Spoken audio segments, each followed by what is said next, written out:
Hey herb nerds, how is your sweat game? When was the last time you sweat? Was it this week? Was it last month? Sweating is a very important tool that the body has to not only cool down, but also to release toxins. So really, sweating is super critical and it's a great time of year for it. Going into winter, getting your sweat on, heating up your core. So there are some great herbs that you can use to help support a healthy sweat. They're all known as the diaphoretics. And there are two classes of diaphoretics. There are our cooling diaphoretics and there are our warming diaphoretics. Cooling diaphoretics are wonderful if you have a fever, for cooling down a fever. Now, fevers are really wonderful and important. Fevers are good at heating up the body, which is really good at killing microorganisms that don't belong in the body. So we want to promote a fever, absolutely.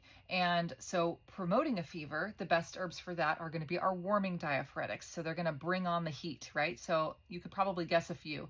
My favorites are cayenne, ginger, and garlic. But let's say you have had a fever for a while and you're wanting to cool a fever. A lot of parents with kids are always concerned about having their children have fevers for too long. There's new evidence out there that prolonged fevers don't do any damage, which is really amazing.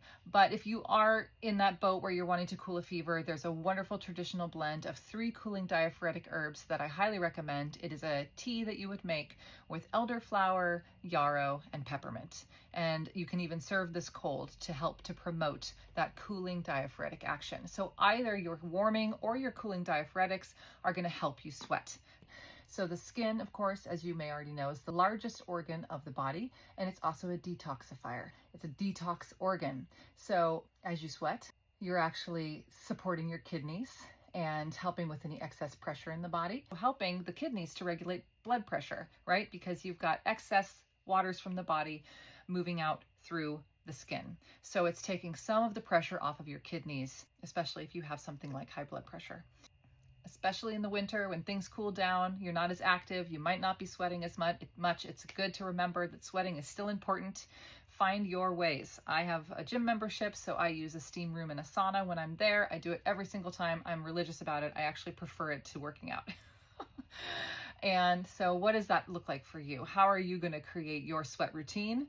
And how are you going to incorporate those diaphoretic herbs into that sweat routine to really get your sweat on?